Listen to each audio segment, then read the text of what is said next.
Hey everyone, I'm Dean, I'm the dad. I'm Laura, I'm the mom. And I'm Crystalline, I'm the daughter. And together we are... Family Plot! That was amazing. You know. I'm working on it. 41 episodes in. Somebody better be getting good something around here. Possibly. Probably. Possibly, probably. Maybe. We don't know. Well, have you guys had a good week since last week? Well, my week's been a little long and a little tiring, but hey, nothing could go wrong at this point. That's right, you had tests. I did have tests yesterday. My poor Krysta had tests. I love you. I'm not really poor, it just happens to have something to do with my next school year, so. Oh no, you're poor. I've seen it. The income tax. Okay, not that kind of poor. You're a good, dedicated girl. You went and you did your testing and tried your best, and that's what's important. I tried my best, and that's all they wanted from me. Well, so, have you guys heard anything about the superheroes episode? Anybody reached out to you from the things we said? No. How about you? No, but weirdly, because we started posting things to YouTube, someone responded to one of the YouTubes about Deborah Green. Yeah? With her children's ages. Which wow. I don't know if we mentioned in the story, but if I didn't, I chose not to. Right. Because I really wanted to keep... Right, we and you did. That was a disclaimer at the beginning, so yeah. We absolutely know all of that information is out there, and, you know, we're all about going out and finding the facts and stuff, but at the end of the day, this is about us being a family, and as a family, we choose to respect other families, especially ones that have been through tragedy like that. Like I'm trying to say, we did not say the things we decided not to say because we didn't want anybody coming at us for saying it, and we did not want to offend anyone. But if our own voices just offend you for no reason whatsoever, then leave. Move right along. Well, okay, I don't think they were offended. They were just giving us information. It's just I think they missed the point that we specifically did not give out that information because we were trying as much as possible to let them be unobserved. Right. Be concealed. As much anonymity as possible. Like I said, we do not mind that you did that, but still we were trying to keep it, on the low. You could have done your own research and done your own type of things and kept that to yourself, but that was your choice and that's perfectly fine, and you know what? That. At the end of the day, we appreciate that someone took the time to listen to the show and give feedback. So that's a positive for us. Yeah, that's definitely a positive. It's definitely. I just wanted to make it clear that in normal circumstances, we would have had their ages and everything else. We chose not to give that information to provide some... Because people are still lack of visibility to the family. Because there's people that are still alive. Yeah. So, do you remember what this week's show's about? Aliens?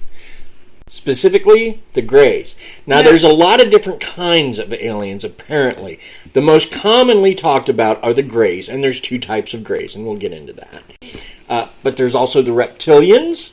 The Reptilians. And we will do a bit on them. And I feel like I've heard a little bit about them because I've watched Discovery Channel and stuff. Okay. Well, that's not what I meant. I think you know. And then there's what they call the Nordic aliens, or the Blondes. Sometimes they'll call them elves. Don't think I've heard this. No. They're very tall, very blonde. Very pale. People think they look like they come from Norway. Norway? What's yes. Norway? Sorry. It's a country in Europe. Oh, yeah. We're wondering about Europe. Norway, Finland. It's all in that kind of area. It's near Russia and Germany. It's where the Vikings came from. Nice. People tend to be fairly blonde, fairly pale. Ah. And so these aliens are fairly blonde, fairly pale. Alright. So, the Greys are just one group of aliens that we are aware of. And as I was doing the research, and I did a ton of research, I am going to have to say, I cannot verify a lot of the information I have. I don't know where people got it from. Well, I mean... But it is spread all over the internet and commonly used. For example, one of the things that a lot of people say is that the Greys are from Zeta Reticuli. I have no idea if that's true. I'm not sure what a Zeta Reticuli is either, so... Zeta Reticuli, I believe, is a star system. Oh, okay. And some of that comes from the Betty and Barney Hill case, which we have covered. Right. And part of that comes from Betty asking them where they came from, and they showed her a star chart. And people have tried to recreate the star chart and say they're from Zeta Reticuli. Ah, okay. Well, I guess that makes as much sense as anything. But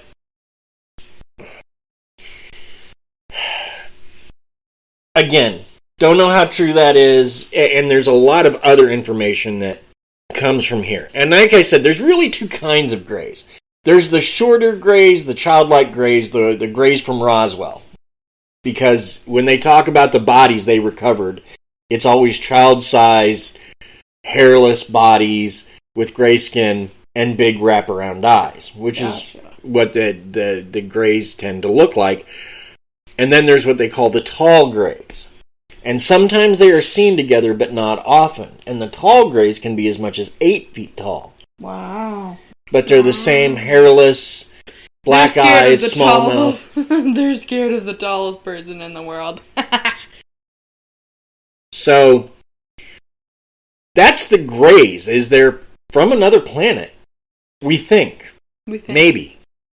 There's a lot of... It's not planet Turklum, I mean, but... yeah, we don't know what they are or where they're from, so I guess they could be, from here and just Well, there's a lot of theories. There are theories that they are humans from the future returned back through time to check on their barbaric pink-skinned ancestors. Ancestors, yeah, okay.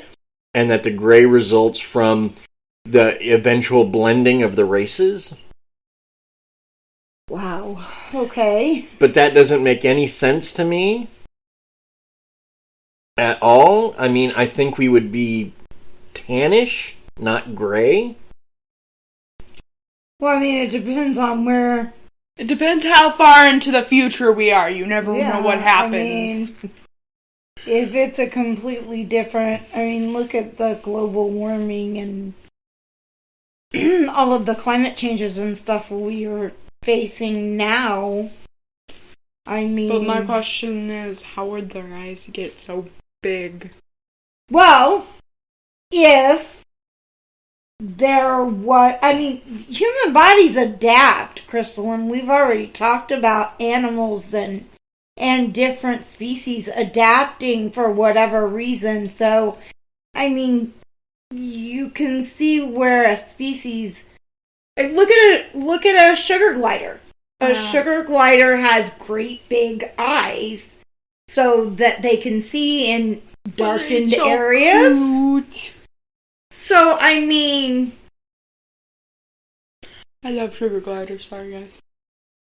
Well, so do I. That was the first thing that popped into my head, but... Because of Moonbeam! Well, yeah. But all I'm saying is that... That's adapting, right? So, yeah, so it would make sense that kind of adaptation could happen to the human race for us to get to that point. I'm not saying I believe that's true. I'm just saying I can see where they get that from, if nothing else. Right. And for me, though, my thing on the skin color, on it blending into this gray, the reason it doesn't make sense to me is we're not talking about mixing paint here. We're not talking about taking random colors, dropping them into the same medium, and sticking in a blender and stirring it up, and then you get this color. Humans tend to be a certain few colors based on where they're born and their levels of pigment. Okay, but returning back to what I was just talking to her about, and the human body adapting as a species. If you're talking about the color of the skin, part of our skin color, look at when we burn, when we tan. Part of our skin color is adaptive to the ozone and the effects of our air and what we breathe and what we're exposed to. So it very much could be if the Earth's surface and the air and the surroundings that we were exposed to changed radically to a point, the color of our skin, our appearance, all of that could change as well. We don't know what our bodies would do on that factor. So exactly, but the people. So, you can go first. Go ahead, Krysta.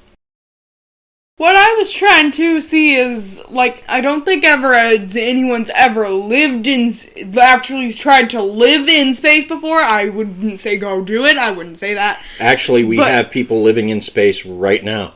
Really? It's called the International Space Station. Mm-hmm. We have, I want to say right now, like 20 astronauts living there. Yeah. Okay. In fact, they just brought a group, or we're just trying to bring a group home, I think. A group of like 5. But anyway, I'm sorry, I'm not trying to escalate this. I'm just trying to have a conversation about it. Okay, now let's get on with something else. I was wrong. But my point is, when these people talk about the color of their skin, they're not saying that it's adapted to some emergency. They claim that if you blend the races down, what you get are gray people. And that does not make any sense to me. Okay. Because humans aren't paint. You don't get that. If everybody... Yeah, it's not like wall paint. If everybody has babies together, then eventually those babies will be a uniform color, but it'll be like a tan or a dark red kind of... I mean, it'll be a skin tone that we have. I'm not saying that there's not a situation that couldn't result in humans eventually having gray skin, but the blending of the races ain't it. Yeah. Fair enough. No. Alright. That is a short overview of the grays. We've got a lot more to cover, and we will. But first, Krysta has some weird facts. Now, they were on planes, but Krysta decided not to do planes. Yeah, no planes. Sorry, guys. So what are your weird facts on now? We put the intro in, right?